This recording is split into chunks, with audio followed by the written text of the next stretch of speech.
नमस्कार दोस्तों। Political academy के इस चैनल पर आपका हार्दिक स्वागत है। इस सेशन में हमने शेखावाटी मिशन 100 बोर्ड एग्जाम 2024 कक्षा 12 के राजनीति विज्ञान की जो पहली किताब है वो पूरी हो चुकी है। और आज हम जो भारतीय राजनीति से जुड़ी हुई दूसरी किताब है उसका पहला पार्ट करेंगे, राष्ट्र निर्माण के समक्ष चुनौतियाँ। कि जिस समय देश आज़ाद हुआ था उस समय कौन कौन सी प्रमुख चुनौतियाँ आई थी, क्या क्या उस समय हुआ था उस दौर के अंदर। तो उसके बहुत ही महत्वपूर्ण प्रश्न उत्तर जो है वो शेखावाटी मिशन 100 के द्वारा तैयार किए गए हैं और मैं आपको इनकी ऑडियो क्लासेज उपलब्ध करवा रहा हूँ। उम्मीद है ये आपको पसंद आई होगी। तो आइए शुरू करते हैं आज का पाठ। स्वतंत्र भारत में राजनीति इस पुस्तक का नाम है और पहला पाठ है अपना राष्ट्र निर्माण की चुनौतियाँ। बोर्ड एग्जाम में ये पाठ 5 नंबर का आएगा। 1 नंबर का छोटा प्रश्न और 4 नंबर का बड़ा प्रश्न। पहला प्रश्न है, भारत में राज्य पुनर्गठन आयोग की स्थापना कब हुई थी? तो भारत में राज्य पुनर्गठन आयोग की स्थापना 1953 में हुई थी और जस्टिस फजल अली के अध्यक्षता में यह आयोग गठित किया गया था। अगला प्रश्न है, भारत का संविधान कब लागू हुआ? तो भारत का संविधान 26 जनवरी 1950 को लागू हुआ था। प्रथम भारतीय गवर्नर जनरल कौन थे? इस प्रश्न में कई बार हम कंफ्यूज हो जाते हैं। भारत के भारतीय गवर्नर जनरल है वो सी राजगोपालाचारी है, यही प्रथम है और यही अंतिम है। राजगोपालाचारी के बाद में कोई गवर्नर जनरल भारत का नहीं बना। अगला है, हैदराबाद के शासक को कहा जाता था? तो हैदराबाद के शासक को निजाम कहा जाता था। रियासतों को भारत में मिलाने में महत्वपूर्ण योगदान किसका रहा था? तो जितने भी रियासतें थी उनके एकीकरण में सबसे महत्वपूर्ण योगदान सरदार वल्लभ भाई पटेल का था। तो इसमें ऑप्शन नंबर 2 एकदम सही हो जाएगा। अगला है, पूर्वी पाकिस्तान को वर्तमान में किस नाम से जानते हैं? तो पूर्वी पाकिस्तान जो है उसको हम बांग्लादेश के नाम से जानते हैं और पश्चिम बंगाल भारत का एक राज्य है। आज़ादी के समय पूर्वी पाकिस्तान जो है वो पाकिस्तान का हिस्सा था। 1971 में जब भारत पाकिस्तान का युद्ध हुआ था उस समय हमने बांग्लादेश नाम का एक अलग देश बना दिया था पाकिस्तान से टूट करके। तो इसमें सही उत्तर हो जाएगा बांग्लादेश। अगला प्रश्न है, स्वतंत्रता के पश्चात भारत के सामने सबसे बड़ी चुनौती क्या थी? तो स्वतंत्रता के बाद भारत के सामने सबसे बड़ी चुनौती थी वो थी भारत को एकता के सूत्र में बांधे रखना, लोकतंत्र को कायम रखना, आर्थिक विकास करना और गरीबी को समाप्त करना। तो इसमें उपयुक्त सभी जो है वो सही हो जाएगा। इसमें जो तीसरा दे रखा आर्थिक विकास और गरीबी को समाप्त करना ये मिसप्रिंट हुआ है। इसमें चौथा उत्तर जो है वो आपको सही करना है कि उपयुक्त सभी जो है सातवां प्रश्न देखिए, सातवें प्रश्न में उत्तर जो है इसमें थोड़ा सा चेंज दे रखा है कि तीसरा, लेकिन अपन को इसको तीसरे को गलत करना है, ये नहीं है। इसका उत्तर है उपयुक्त सभी। स्वतंत्रता के पश्चात सबसे बड़ी चुनौती थी एकता के सूत्र में बांधना, लोकतंत्र कायम करना, आर्थिक विकास करना। तो इस प्रकार ये जो उपयुक्त सभी वाला है चौथा उत्तर जो है वो एकदम सही हो जाएगा। अगला प्रश्न है, वृहत्तर पंजाब से निर्मित राज्य है। जो बड़ा पंजाब था उस पंजाब से निर्मित राज्य कौन कौन से हैं? उत्तराखंड और हरियाणा पंजाब से निर्मित है, लेकिन पंजाब से पंजाब और हरियाणा और चंडीगढ़ का निर्माण हुआ था। इसमें शायद मेरे हिसाब से कुछ गलत है। इसमें जो उत्तराखंड दे रखा है ये पंजाब, हाँ पेप्सू संघ का ये हो सकता है।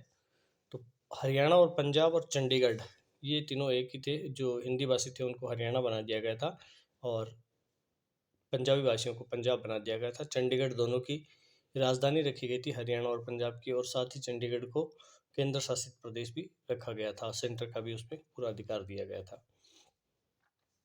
आज़ादी के समय भारत में कितनी रजवाड़ों की संख्या थी? तो इसमें रजवाड़ों की संख्या 565 थी। तो उत्तर 2 एकदम सही हो जाएगा। नोआखाली जो है वो वर्तमान में कहाँ पे है? तो नोआखाली वर्तमान में बांग्लादेश में है और यहाँ पर गांधी जी ने अनशन भी किया था हिंसा के विरुद्ध। फिल्म गरम हवा किस वर्ष बनी थी? तो ये फिल्म गरम हवा जो है 1973 में बनी थी। अगला प्रश्न है, 14 और 15 अगस्त की मध्य रात्रि को प्रधानमंत्री नेहरू ने विधानसभा के विशेष सत्र में एक भाषण दिया, उसे किस नाम से जाना जाता है? तो इस भाषण को कहा जाता है भाग्यवधु से चिर प्रतीक्षित भेंट या ट्रस्ट विद डेस्टिनी। अगला प्रश्न, 1951 में भारतीय आबादी का कुल कितना प्रतिशत मुस्लिम जनसंख्या थी? जिस समय भारत आज़ाद हुआ था, संविधान लागू हुआ था, उस समय भारत में मुस्लिम आबादी लगभग 12% थी।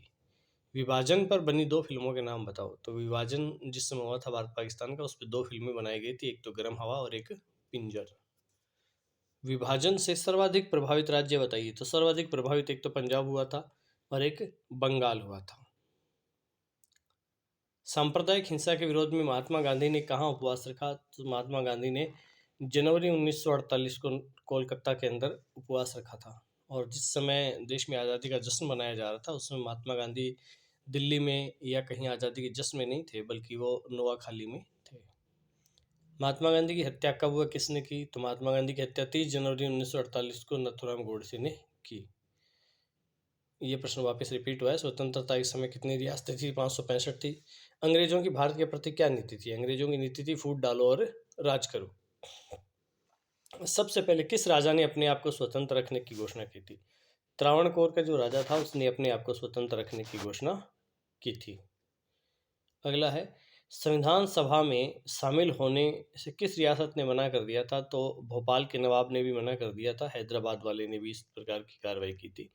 देशी रियासतों के एकीकरण के लिए किसने विशेष प्रयास किए थे? सरदार वल्लभ भाई पटेल ने देशी रियासतों के लिए बहुत ही शानदार प्रयास किए और सह मिलन के लिए जो एक सहमति पत्र तैयार किया था। अगला प्रश्न भी है इसमें कि रजवाड़ों के शासक भारतीय संघ में शामिल होने के लिए जो सहमति पत्र पे हस्ताक्षर करते थे उसे कहा जाता था इंस्ट्रूमेंट ऑफ एक्सेशन। तो ये आपको याद रखना, उस सहमति पत्र का नाम पूछ सकते हैं, उसका नाम है इंस्ट्रूमेंट ऑफ एक्सेशन। 4 ऐसी रियासतों के नाम बताओ जिनका एकीकरण थोड़ा सा कठिनाई से हुआ। तो देखो, जूनागढ़ है, हैदराबाद है, मणिपुर है और जम्मू कश्मीर है। इनका विलय बहुत कठिनाई से हुआ था। हैदराबाद के निजाम के खिलाफ किस स्थान के किसानों ने आंदोलन किया था? तेलंगाना के किसानों ने उस समय आंदोलन किया था हैदराबाद के निजाम के खिलाफ। निजाम आंदोलनकारी किसानों के खिलाफ अर्धसैनिक बलों का प्रयोग करता था, उसको रजाकार कहते थे। हैदराबाद में निजाम के जो अर्धसैनिक बल थे उनका नाम रजाकार था। हैदराबाद का विलय भारत में किस प्रकार किया गया? सैनिक हस्तक्षेप से किया गया था, स्वेच्छा से वो नहीं आए थे। मणिपुर के किस शासक ने सहमति पत्र पर हस्ताक्षर किए थे? मणिपुर के राजा थे बोध चंद्र, उन्होंने सहमति पत्र पर हस्ताक्षर किए। भारत का कौन सा प्रांत है जहाँ सर्वप्रथम सार्वभौमिक वयस्क मताधिकार का प्रयोग हुआ? तो मणिपुर में 1926 में इस प्रकार का प्रयोग कर लिया गया था। तो मणिपुर जो है वहाँ पे सबसे पहले सार्वभौमिक वयस्क मताधिकार का प्रयोग हुआ। कांग्रेस ने किस अधिवेशन में भाषा के आधार पर पुनर्गठन की बात कही थी? कांग्रेस का जो 1920 का नागपुर अधिवेशन हुआ था उसमें कांग्रेस ने सबसे पहले भाषाओं के आधार पर राज्यों के पुनर्गठन की बात कही थी, लेकिन आज़ादी के बाद में कांग्रेस के नेताओं ने इस सिद्धांत को नकार दिया था। लेकिन 1953 के अंदर जो है वो, ये अगले प्रश्न भी आ गए इसमें, भाषा के आधार पर किस प्रांत में सर्वप्रथम विरोध हुआ था? तो मद्रास में सर्वप्रथम विरोध हुआ था। और आंध्र प्रदेश में अलग राज्य की मांग करते हुए वहाँ के जो नेता थे पोटिश्री रमल्लू, उन्होंने 56 दिन का आमरण अनशन किया था और उन अनशन के बाद उनकी मृत्यु हो गई थी। उसके तुरंत बाद सरकार एकदम दबाव में आ गई और तुरंत में उन्होंने आंध्र प्रदेश का निर्माण कर दिया। आंध्र प्रदेश के निर्माण के लिए प्रधानमंत्री ने घोषणा की थी दिसंबर 1952 में, और उसके बाद में उन्होंने इस प्रकार की माहौल ना बने इसलिए एक राज्य पुनर्गठन आयोग बनाया 1953 में। इसका अध्यक्ष बनाया गया था जस्टिस फजल अली को। भारत में वर्तमान में कितने राज्य और केंद्र शासित प्रदेश हैं? तो वर्तमान में 28 राज्य हैं और 8 केंद्र शासित प्रदेश हैं। 2 जून 2014 को आंध्र प्रदेश का कौन सा राज्य बना था? तेलंगाना है, भारत का सबसे नवीन राज्य जो है वो आंध्र प्रदेश से अलग होकर के बना था। वर्ष 2000 में 3 राज्य बने थे, छत्तीसगढ़, उत्तराखंड और झारखंड। देखो, उत्तराखंड उस समय आया हुआ था ऑप्शन में, वो गलत है, मैंने आपको पहले भी बताया था, फिर आप इस पर ध्यान दे लीजिए, क्योंकि उत्तराखंड का निर्माण पंजाब से नहीं हुआ था बल्कि उत्तर प्रदेश से हुआ था। छत्तीसगढ़ का निर्माण मध्य प्रदेश से हुआ था और झारखंड का निर्माण बिहार से हुआ था। तो 2000 में 3 नए राज्य बने थे। मिजोरम और अरुणाचल प्रदेश कब बने? तो ये 1987 में बने थे। मिजोरम और अरुणाचल प्रदेश स्वतंत्र राज्य बन गए थे। असम से कौन कौन से राज्य बनाए गए थे? असम से देखो 3 राज्य निकाले गए थे, मेघालय, मणिपुर और त्रिपुरा। नागालैंड को राज्य का दर्जा दिया गया था 1963 में। अब आगे है पंजाब से कौन कौन से राज्य बनाए गए? पंजाब से देखो हरियाणा, पंजाब और हिमाचल प्रदेश, इन तीनों को अलग अलग किया गया था। पहले इसको पेप सुसंग कहा जाता था कि जो पहाड़ी है, पंजाब से पहाड़ी इलाका निकाला तो वो हिमाचल प्रदेश बन गया। हरियाणा हिंदी भाषी और पंजाबी भाषी को पंजाब, इस प्रकार ये 3 प्रदेश बनाए गए थे। अगला है, राज्य पुनर्गठन आयोग ने 1956 में कितने राज्य और केंद्र शासित प्रदेश बनाए? राज्य पुनर्गठन आयोग ने 14 राज्य बनाए थे, 6 केंद्र शासित प्रदेश बनाए थे। स्वतंत्र भारत के समक्ष सबसे बड़ी चुनौतियां कौन सी थी? देखो, लोकतंत्र की स्थापना करना, समाज में गरीब और वंचित तबके का विकास करना। अगला है कि 1947 की त्रासदी को अपनी रचनाओं के माध्यम से किन्होंने प्रस्तुत किया था? 2 रचनाकार। तो इन दोनों रचनाकार की जो रचनांश है, छोटे छोटे गद्यांश या पद्यांश है, ये आपकी किताब में भी दिए गए हैं। तो पहला है फैज अहमद फैज और दूसरी है अमृता प्रीतम। अगला है, द्विराष्ट्रवाद का नारा किसने दिया था, या द्विराष्ट्र सिद्धांत का नारा किसने दिया था? ये राष्ट्रवाद गलत छपा, द्विराष्ट्र का नारा किसने दिया था? तो मोहम्मद अली जिन्ना और मुस्लिम लीग ने ये नारा दिया था। द्विराष्ट्र का मतलब है कि भारत जो है वो एक राष्ट्र नहीं है, भारत 2 राष्ट्र है। तो इसके 2 देश बनने चाहिए, पाकिस्तान और हिंदुस्तान। तो ये बात सबसे पहले मुस्लिम लीग और मोहम्मद अली जिन्ना ने की थी। अगला है, भारत विभाजन की योजना किस नाम से जानी जाती है? तो भारत विभाजन की योजना है वो माउंटबेटन योजना के नाम से जानी जाती है। माउंटबेटन, जो लॉर्ड माउंटबेटन थे, वो ब्रिटेन की महारानी के पोते थे और उन्हें स्पेशली भारत विभाजन के लिए ही भेजा गया था। अगला प्रश्न है, मुस्लिम लीग की स्थापना कब हुई थी? मुस्लिम लीग की स्थापना 1906 में अली बंधुओं ने की थी। तो इस प्रकार हमारे छोटे प्रश्न जो हैं ये लगभग 50 के पास आसपास, 48% जो है ये अपने छोटे हैं। इनमें से आपके कोई एक प्रश्न आएगा और 4 नंबर का एक प्रश्न आएगा आपके, देखो, बड़ा निबंधात्मक प्रश्न। तो अब हम निबंधात्मक देखते हैं। स्वतंत्रता के बाद राज्य पुनर्गठन आयोग की सिफारिश को समझते हुए राज्यों का पुनर्गठन समझाइए। तो देखो, राज्य पुनर्गठन आयोग, सबसे पहले हमें बताना है कि राज्य पुनर्गठन आयोग था ये उस समय, इसमें थोड़ी सी आप ये भी लिख सकते हो कि आंध्र प्रदेश की मांग को लेकर वहाँ पे पोटी श्री रमल्लू जो है उन्होंने आमरण अनशन किया था। उनकी मृत्यु के तुरंत बाद सरकार दबाव में आ गई और उसने आंध्र प्रदेश को भाषा के आधार पर पहला राज्य घोषित कर दिया। उसके बाद अलग अलग राज्यों में भाषा के आधार पर पुनर्गठन की मांग जोर पकड़ने लगी, तो सरकार ने एक पुनर्गठन आयोग का निर्माण किया। अब पुनर्गठन आयोग जो है उसने सिफारिश की कि राज्य के सीमाओं का निर्धारण वहाँ पे बोली जाने वाली भाषा के आधार पे होना चाहिए। तो इस आधार पे 1956 में एक अधिनियम पारित हुआ। इस अधिनियम के तहत 14 राज्य बने थे, 6 केंद्र शासित प्रदेश बने थे। तो इसके देखो कि ये एक लोकतांत्रिक कदम है। क्यों? क्योंकि भाषा के आधार पर राज्य का गठन करना देश को तोड़ना नहीं है, बल्कि देश में लोकतांत्रिकता का विकास करना है। सीमांकन का समरूप आधार और भाषा के आधार पर यदि राज्यों का होगा तो भाषा चेंज होते ही पता चलेगा कि शायद राज्य भी चेंज हो गया है।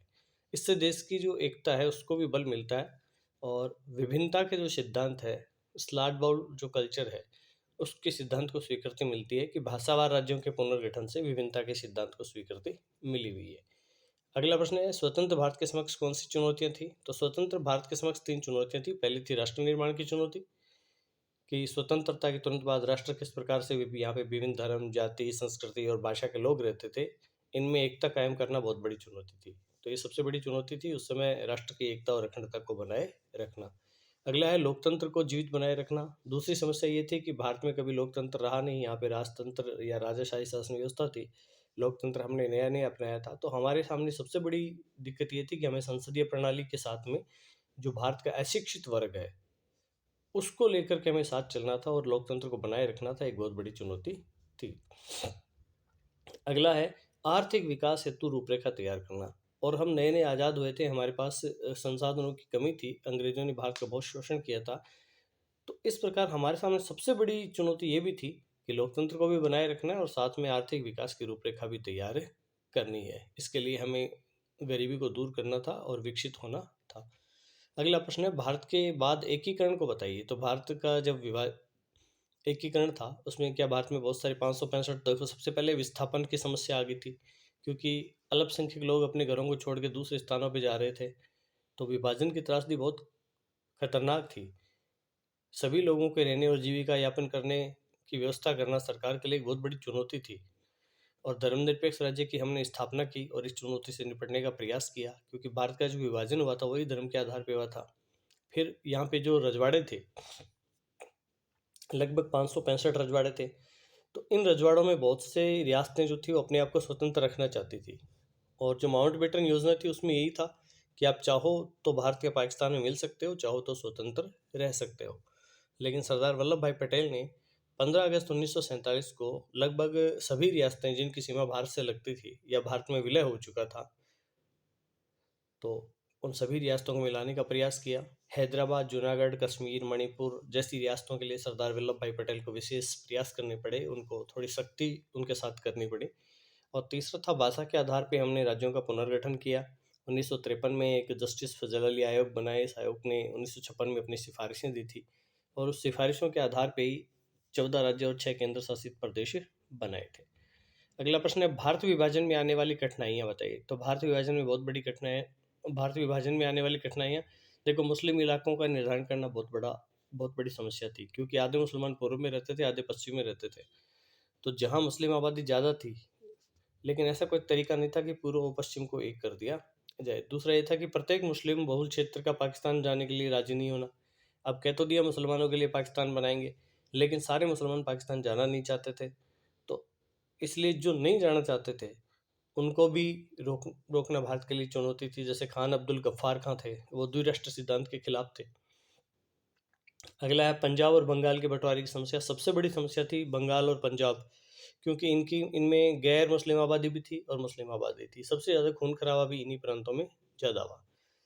और एक समस्या थी अल्पसंख्यकों की। सीमा के दोनों तरफ अल्पसंख्यक थे, ये लोग परेशानियों से गुजर रहे थे। जैसे देश का विभाजन हुआ, दोनों तरफ के अल्पसंख्यकों पर हमले प्रारंभ हो गए।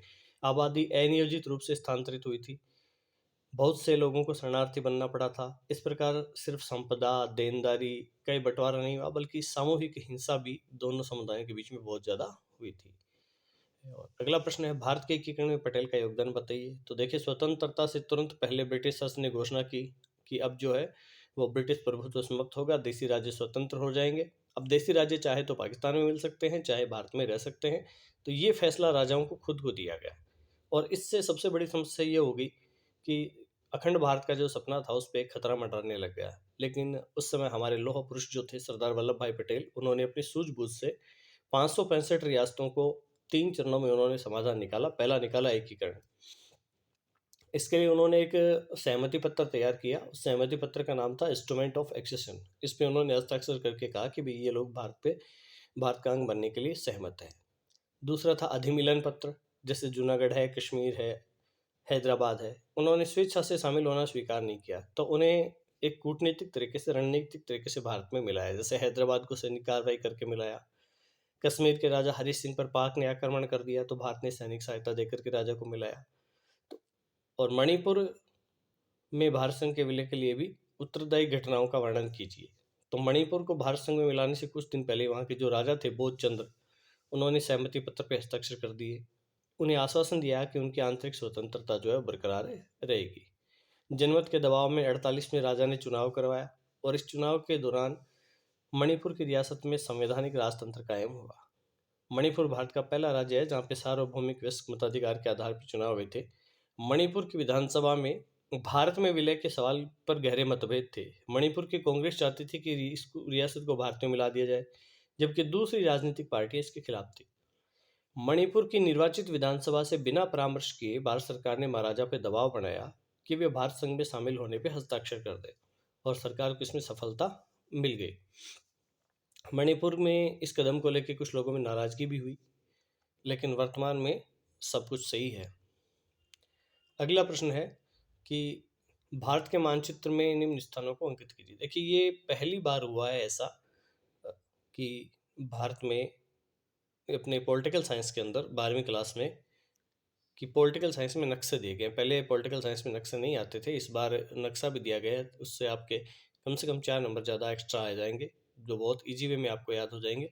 देखो, इसमें जो नक्शे दिए गए हैं, जैसे सिक्किम, आंध्र प्रदेश, गोवा, जूनागढ़, गुजरात, हरियाणा और जम्मू कश्मीर, इस नक्शे में आप देख सकते हो जहाँ जहाँ पॉइंट लगे हुए देखो, है ना। जैसे ये जम्मू एंड कश्मीर है, और अपने जैसे आंध्र प्रदेश दे रखा है, ये इधर देखो गुजरात, ये जूनागढ़ दे रखा है गुजरात में ही, और इधर ये बहुत छोटा सा ये सिक्किम दे रखा है। कौन सा पूछा इधर इसने, जूनागढ़ ने, सिक्किम दे रखा है पूर्वोत्तर के अंदर। और ये यहाँ हैदराबाद दे रखा है, यहाँ पे ये आंध्र प्रदेश दे रखा है, और ये छोटा सा है, ये गोवा है। ये आंध्र प्रदेश है, ये गोवा है, ये इधर हैदराबाद है।